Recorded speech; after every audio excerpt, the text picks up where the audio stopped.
Cabinet మంత్రుల సమావేశంలో నన్ను అరెస్ట్ చేశాడు కాబట్టి జగన్ అరెస్ట్ చేయాలనడం కరెక్ట్ కాదని మాట్లాడాడంటే వీళ్ళకి అంత ధైర్యం లేదా జగన్ అరెస్ట్ చేయడానికి? లేదా మోడీ గ్రీన్ సిగ్నల్ ఇవ్వట్లేదా అనేది అందరికీ ఇవాళ ఉన్న doubt.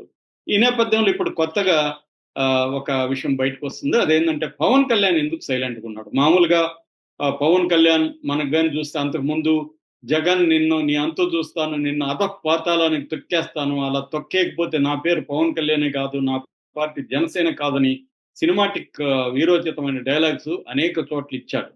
So by by AP, by by YCP, జై జై ఏపీ ఇట్లాంటివి స్లోగన్స్ అన్ని ఇచ్చాడు. కానీ ఇప్పుడు జగన్ ఇంత అగ్రెసివ్‌గా వచ్చి ఈ ప్రభుత్వాన్ని అటాక్ చేస్తూ పోలీసుల్ని, బ్యూరోక్రసీని బెదిరిస్తూ రప్ప రప్ప నరుకుతాం, పొట్టేలు నరికినట్టు నరుకుతాం, అన్న వస్తాడు, అంతు చూస్తాడు, ఎవడైనా రాని తొక్కి పడేస్తామని స్లోగన్స్ ఇస్తూ ఓపెన్‌గా మాట్లాడుతున్నారు. దాన్ని అడిగితే విలేకరులు 'పుష్పలో' డైలాగ్ చెప్తే కూడా తప్పా అని సమర్థించుకుంటూ మాట్లాడుతున్నాడు. ఈ స్థాయిలో జగన్ రెచ్చిపోతుంటే పవన్ కళ్యాణ్ ఎందుకు మౌనంగా ఉన్నాడు? పవన్ కళ్యాణ్ ఎందుకు జగన్‌ని ఫేస్ చేయలేకపోతున్నాడు? అసలు ఈ మధ్య కాలంలో పవన్ కళ్యాణ్ జగన్‌కి యాంటీగా మాట్లాడట్లేదు. జగన్ కూడా పవన్ కళ్యాణ్‌కి యాంటీగా మాట్లాడట్లేదు. అది కూడా గమనించాలి మనం. పవన్ కళ్యాణ్ ఏమనట్లేదు జగన్. ఓన్లీ టార్గెట్ అంతా చంద్రబాబుని, లోకేష్‌ని టార్గెట్ చేస్తున్నాడు. సో, పవన్ కళ్యాణ్ కూడా మీద ఎక్కువగా మాట్లాడట్లేదు. అంటే క్లియర్‌గా ఏమైనా అండర్‌స్టాండింగ్ జరిగిందా? మోడీని ఒక మాట అనట్లేదు జగన్ ఎక్కడ కూడా. ఎందుకంటే ఇది నిజానికి డబుల్ ఇంజిన్ సర్కార్. మోడీ ప్రభుత్వం కూడా ఇది. ఇది మొత్తం కూటమి సర్కారే. కానీ చంద్రబాబుని, లోకేష్‌ని మాత్రమే టార్గెట్ చేస్తున్నాడు తప్ప జగన్ మోడీనేమో ఒక మాట అనట్లేదు. పవన్ కళ్యాణ్ ఒక మాట అనట్లేదు. పవన్ కళ్యాణ్ గాని, బీజేపీ వాళ్ళు గాని చంద్రబాబు జగన్‌ని ఏమి వాళ్ళు గట్టిగా ఎక్కడ వ్యతిరేకించట్లేదు. అంటే ఇదంతా కూడా మోడీ వ్యూహంలో భాగమా? జగన్ బలపడి ఉండడమే మోడీకి అవసరమా?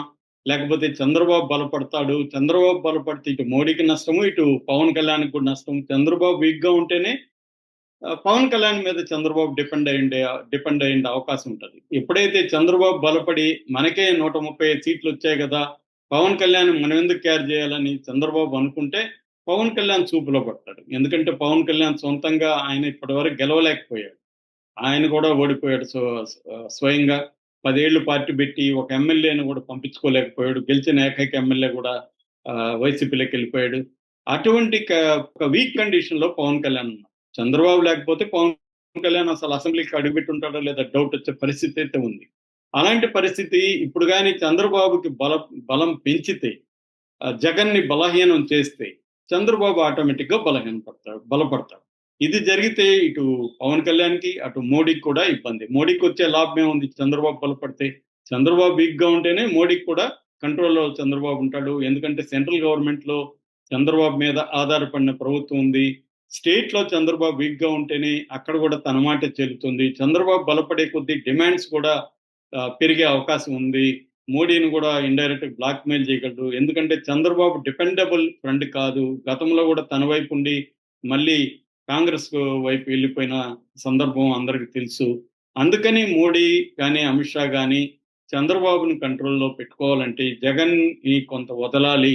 జగన్ స్ట్రాంగ్‌గా ఉంటేనే మనకి చంద్రబాబుని కంట్రోల్ చేయగలము అన్న ఒక స్ట్రాటజీలో భాగంగానే పవన్ కళ్యాణ్ కూడా నేను జగన్‌తో గొడవ పడడం వల్ల చంద్రబాబుకు లాభంగా తప్ప నాకేం లాభం లేదని ఒక యాంగిల్ నుంచే పవన్ కళ్యాణ్ మౌనంగా ఉన్నాడనేది కొంతమంది చేస్తున్న విశ్లేషణ. సో ఇదే రియలిస్టిక్‌గా అనిపిస్తుంది మనం చూస్తే. లేకపోతే పవన్ కళ్యాణ్ ఎందుకు మౌనంగా ఉన్నాడు? బిగినింగ్‌లంతా వైసీపీ తాట తీస్తాను అది ఇది అని ఎగిరాడు బిగినింగ్‌లో. ఆ తర్వాత సైలెంట్ అయిపోయాడు. మనకు తెలుసు కాకినాడలో పోయి ఎలా ఎగిరాడు? షీజ్ ద షిప్ అన్నాడు. ఏమైంది? సీజ్ లేదు, షిప్ లేదు. అక్కడ ద్వారంపూడి చంద్రశేఖర్ రెడ్డి మీద కేసేమైంది? అతన్నెందుకు అరెస్ట్ చేయలేదు? బియ్యపు రెడ్డి అని పవన్ కళ్యాణ్ ఎన్నో డైలాగులు పలికాడు గదా!